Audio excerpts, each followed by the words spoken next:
Amis de l'inclusion, bonjour et bienvenue dans ce second épisode de Les Voix Inclusives, le podcast de l'association Inclusion. Nous continuons aujourd'hui avec notre série consacrée aux troubles du langage. Et aujourd'hui, nous allons répondre à une seule question. Celle-ci, qu'est-ce qui fait que certains élèves ne respectent pas les consignes en classe?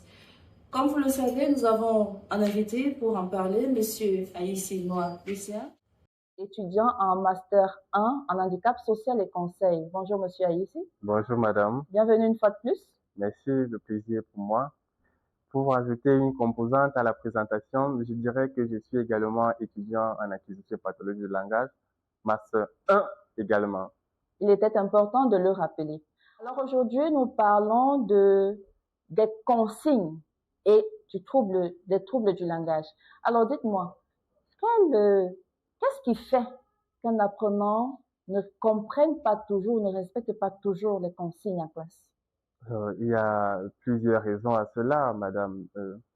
Les consignes ne sont pas souvent respectées par les enfants parce que ceux-là, comme on l'a cité plus haut, sont habités par un trouble de langage. Un enfant ici pourrait avoir des difficultés à comprendre une consigne. C'est-à-dire, quand la consigne est donnée, l'enfant ne la comprend pas entièrement. Oui, L'enfant la comprend partiellement. oui, Donc, il s'agit ici de sa mémoire verbale qui, on va pas dire qui est déficitaire, mais qui est réduite, dont les performances sont réduites. Donc, pour retenir une consigne qui est généralement longue, demande beaucoup d'énergie à l'enfant. Donc, il se permet parfois de retenir une consigne partiellement ou parfois ne même pas la retenir. Ah, donc en fait, s'il ne comprend pas bien la consigne, forcément, il ne réalisera pas ou alors il n'accomplira pas très bien la tâche qu'on lui demande. Tout à fait, madame. Alors, dites-moi, avez-vous un fait qui montre que les enseignants n'arrivent pas toujours à détecter cette difficulté ou alors ce trouble-là, le trouble du langage, nous parlons de cela, chez un apprenant? Madame, ces enfants, ces faits, on les retrouve tous les jours. Ah bon? Pour les enseignants qui ne sont pas, on va dire quoi, qui ne sont pas aguerris, qui ne sont pas préparés, Formé? formés pour identifier ces troubles-là. Parce qu'il est important, comme nous l'avons souligné dernièrement, que le trouble du langage n'est pas un trouble d'intelligence. Donc, en parlant des faits, je vous prends un exemple. Un enseignant entre en classe et dit, prenez les cahiers, ouvrez la page 13, traitez l'exercice 1, 2, 3. Dans vos cahiers d'exercice, madame, la consigne est assez kilométrée. Oui. Oui. Pour un enfant qui a des troubles du langage, il pourrait avoir compris, prenez les cahiers. Et l'enfant prendra son cahier, le dépose, il est Il ne là. fera rien. Il ne fera rien. Les plus habiles, les plus intelligents vont prendre les cahiers et profiter de l'entourage, c'est-à-dire ceux qui ont compris la consigne. Et parfois, c'est sur ça que se joue le regard aiguisé de l'enseignant. Donc, pour rebondir, cela dit, les enseignants doivent donc être formés ou Oui, alors préparés à rencontrer ce genre d'apprenants. formé, oui, formé, préparé pour ce genre de situation. Situation. Oui, parce qu'elles sont récurrentes dans nos salles de classe.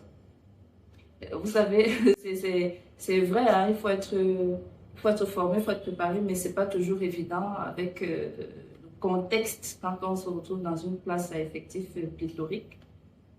Quand on se met dans la peau de l'enseignant, ce n'est pas toujours évident. Mais bon, c'est un travail à faire, c'est un travail à fournir. Alors, dites-moi, quelles peuvent être les difficultés ou alors les influences d'une telle erreur de jugement sur les performances scolaires d'un apprenant? Les erreurs ici sont graduelles et multiples. Oui, Pourquoi? Elles se situent à deux niveaux, c'est-à-dire les conséquences court terme et les conséquences à long terme. oui, Les conséquences à court terme, l'enfant peut être frustré, peut accumuler des mauvaises notes et manquer de confiance en lui. vous voyez, se renfermer.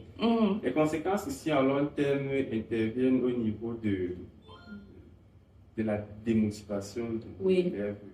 Il ne se sent pas à sa place, il ne se sent pas digne d'être dans cette salle de classe. Un décrochage. L'enfant peut aller décide de ne plus continuer avec l'école. Il arrête là. Il arrête cette humiliation.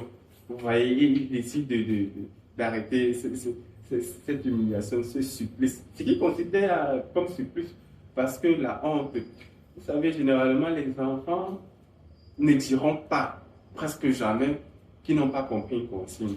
Parfois, ils ont peur d'être moqués par les camarades. Ils ont peur d'être moqués. Ils ont peur d'être jugés. Vous savez, les adultes ont une facilité à juger les enfants. Je veux dire, il est feignant.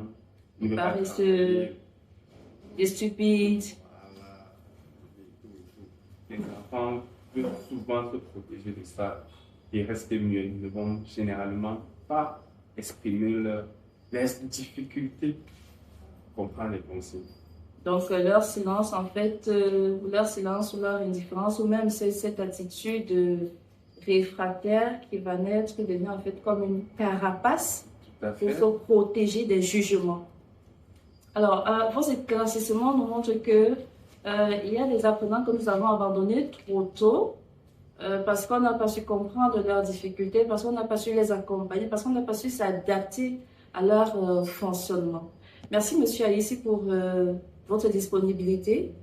Et, mesdames et messieurs, c'est ici que nous mettons un terme à cet épisode. Nous vous donnons rendez-vous la prochaine fois pour aborder l'aspect solution. Face aux troubles du langage, que peut-on faire en tant que parent, que peut-on faire en tant qu'enseignant? Qu'est-ce que le système peut faire pour accompagner parents, enseignants et apprenants dans cette situation-là? D'ici là, mesdames et messieurs, portez-vous bien et surtout, inclusivement vôtre.